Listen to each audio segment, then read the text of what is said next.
Hello, welcome back to another episode of the Grow Your Occupancy podcast. I'm Julie Podewitz, and today I'm welcoming Tiffany Cooey to the call.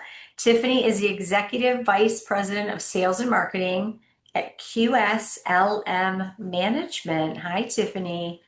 Hey, Julie, how are you? I'm doing great. I make sure I pronounced your name correctly, right? Yes, Tiffany ma'am. Cooey. Okay. QSLM Management, and you're based in the Pensacola, Florida. Pensacola. All right. Tell us a little bit about QSLM. Sure. QSL started back in 2008 with our first community, the Blake. And since 2008, we've grown exponentially, especially in the last few years. We started off with developing, owning, operating our first communities, our Blake communities, for the first several years. And then recently, we started taking on acquisitions for one of our ownership groups that we work closely with. So since 2023, we had 12 communities there, some in new development, some in live operations. And since then, we have grown to 45 communities, looking to transition number 46 and 47 this month. Lots Wow. of rapid growth, very excited to see, and we're happy and um, excited for all the opportunities that we've been given and that we have worked really hard to work with these communities and continue to drive occupancy there. And your communities, the home office is based in Pensacola, right? Florida. Exactly. And your communities are Southwest, mostly Southeast. Southwest US, Yep. Southeast, excuse me, All in the Southeast southeast. Yep. US. We go all the way up to Virginia, Okay. over, Tennessee, Louisiana, Mississippi, through the Carolinas and Georgia and Florida. Right. And you serve the higher end and mid market, would you say? Yes, yes, a little bit of Okay. both. So we A have little some bit of both. independent living communities that are more mid-market, and then we have some assisted living memory care, and then we have some luxury communities as well. A lot of our Blake communities are more the luxury senior living, and then we've gotten some more independent living, assisted living, and memory care communities that are also on that high end. We have five different brands, so those kind of cater to from mid-market to luxury. So let me ask you this, something that it resonates with me when we talk, Tiffany, is your commitment to your QSLM's commitment to that, I'll say luxury experience or high, a luxury experience.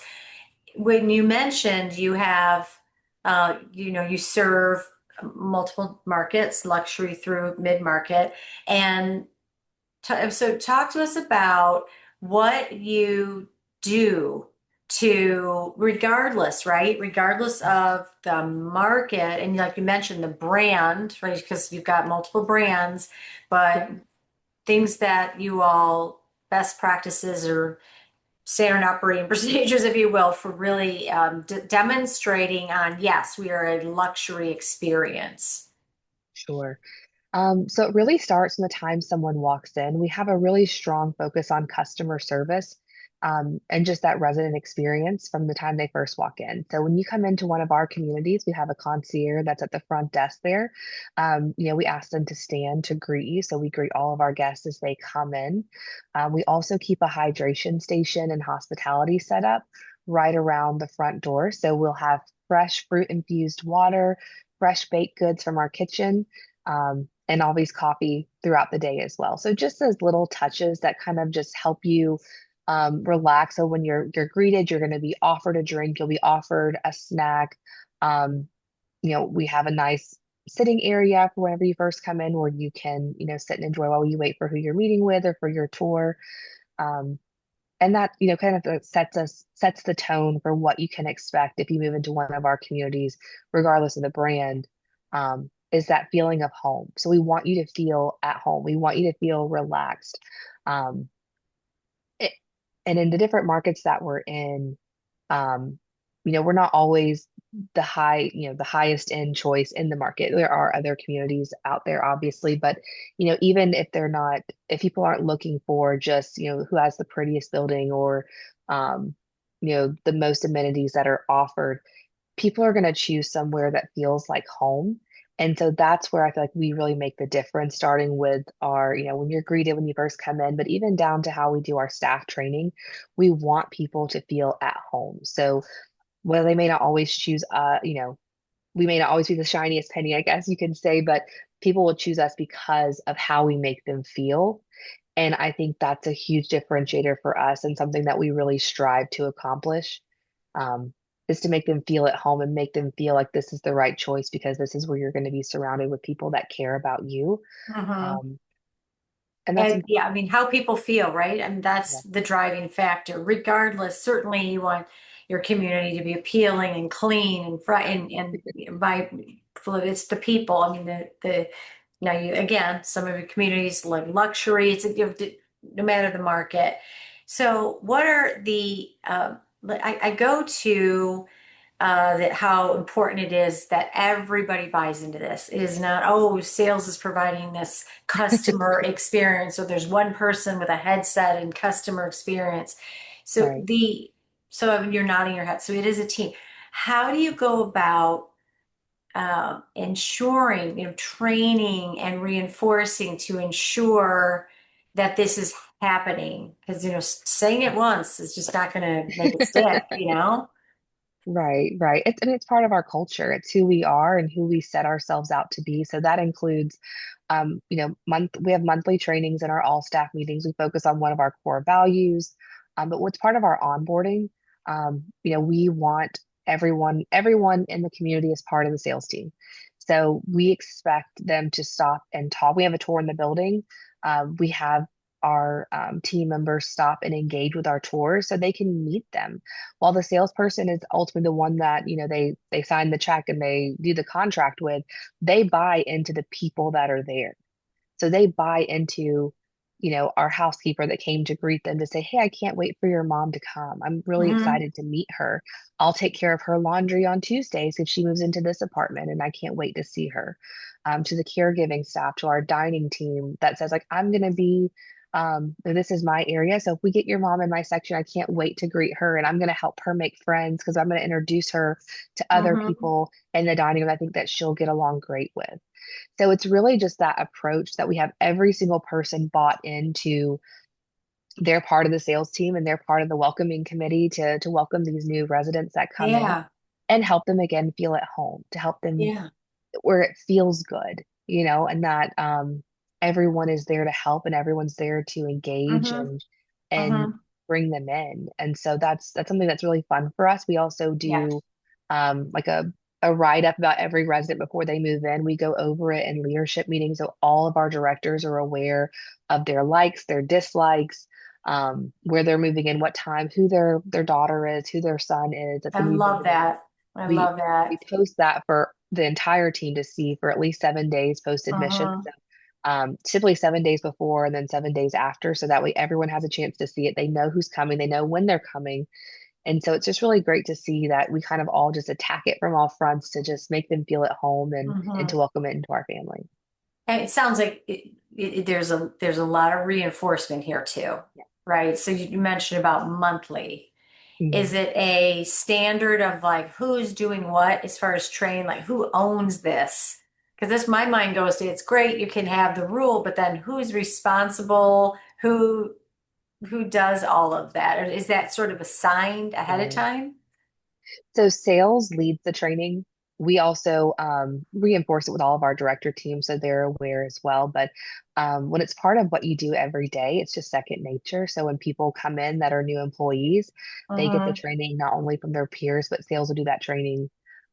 Typically once a month or every couple of months, we'll come in and talk about it. We do what we call a rock star program.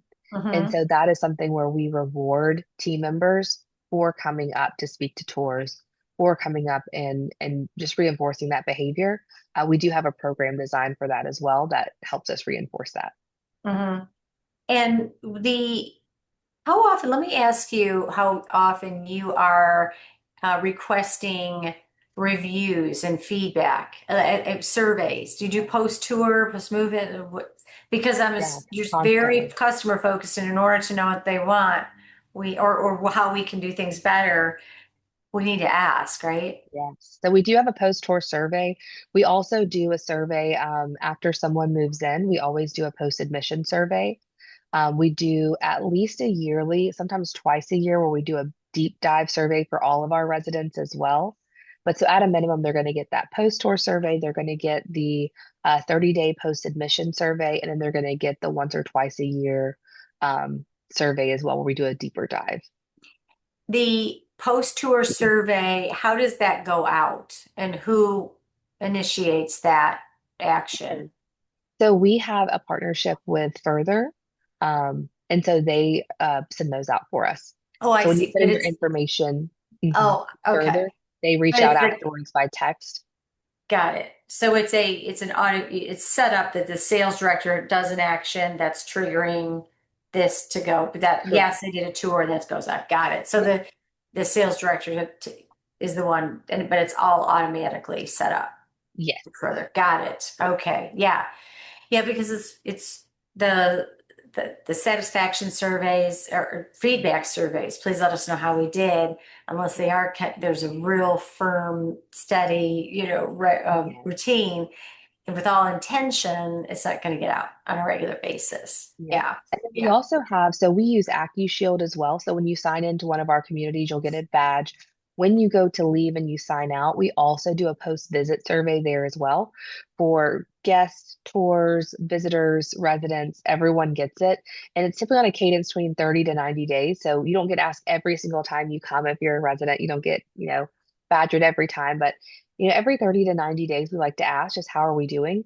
And so we do get that there as well. And they rank anywhere from like 1 to 5 stars. And anything that's below a certain level, it triggers a call or a text message from the executive director to reach out and say, "Hey, I see your experience. Um, wasn't great today. Like, can you tell me more about that?" So we're constantly digging in just to see about the experience and how things are going, just to make sure we keep satisfaction high. Yeah, and the not only the solicitation of the feedback, but the ability to bring down ego or bring down defense and hear feedback and receive it as truly is like, oh, okay, as opportunities because Yeah, yeah, yeah. And because if you don't ask, you're never going to be able to fix something. right. While we can't make everyone happy, the intention is how do we do this better? And how Right. are we doing now, right? Yep. Yeah. And that's Yeah. even the question that we ask. One of the questions that we have, it's on one of our posters, but it says like, how can I make your day better? When someone's going to leave, we have our concierge. One of our posters says, while you're away, is there anything I can do for you for your loved one?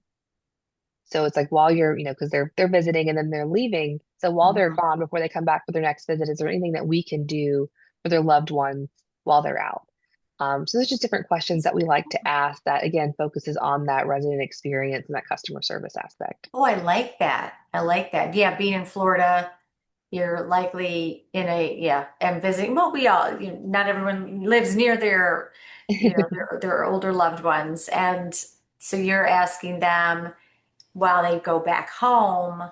And the purpose is to show, well, that you show that you care because you do.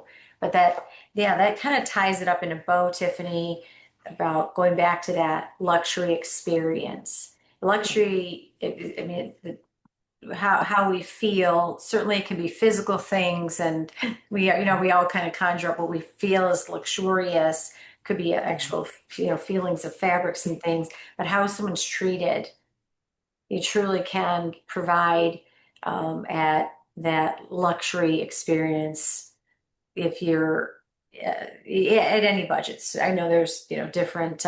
Maybe we might not be able to hire limos and things like that for uh, for non-luxury budget, but within your budget, what you do and how people are treated and how ultimately they feel. Because to your point earlier, people are going to base decisions how they feel, and Right. to your words, feel at home. I feel comfortable here. Hmm. I just go back to our daughter touring college campuses, and as during COVID, is some challenge to do some virtually and all that, but it ultimately chose. She went to Florida State, so not too far in Tallahassee, and Yeah. a good school, a lot of options, a lot of good options. And she said, I just feel at home here. I felt at home when I went on campus. Yeah. Yeah, you're like, oh wow, and that's so it is. It's just that's such a driver. It's It's a such a feeling driver. that you feel whenever you go into the right community where someone just makes you feel important. You Hmm. feel like you're going to be taken care of. Hmm. And that feeling that someone cares. I mean, at the end of the day, if you're, moving into a senior living or helping Yeah, your loved one move into senior living, you want to know they're going somewhere where people care about them. that's And true. that's what I feel like we go the Hmm. extra step to make sure they know that they're important and that we care about them. So thank you so much, Tiffany, for spending some time with me today and for sharing your expertise and your experience. Before we go, I always have to ask, like, what piece of advice would you give sales directors, sales teams, and as you said, everyone's in sales, Yeah, to continue to elevate the experience even more. sure. I would say it starts from the very first time they walk in the door. So, I mean, you're going to have your curb appeal. It needs to be clean on the outside. You can't have trash in the parking lot and a clean building inside. Everything needs to look nice from the time they walk in the door. But who's the first person that your tour or your loved one is going to see when they come in? And then focus heavily on making that a good experience. Make sure you have someone smiling at that front desk. You have someone to greet them. You don't leave it up to chance. The desk always has to have someone there. So if they step away for lunch, who's going to be covering that? But being intentional about who's making that first impression, who you're allowing to make that first impression on someone, um, that's the biggest focus I think you can do as far as to help with that feeling. Because if they walk in and no one's there and they're walking around aimlessly looking for someone to talk to, you're already starting from negative. You've already bombed that first impression. So Mhm. I think first impressions matters and just focusing on that and how people feel when they first walk in. They feel important. Is someone there to greet them? Are they offering them anything to drink? Are they, what are we doing to make them feel welcome? Tiffany Cooey, Executive Vice President, Sales and Marketing, QSL Management, QSLM, out there and down over in Pensacola, Florida. Thank you so much for spending time with me today and for being a guest on the Grow Your Occupancy podcast. And thank you all for listening, supporting this beautiful industry that you all serve, and for listening to the end. I'm Julie Podewitz. Till next time.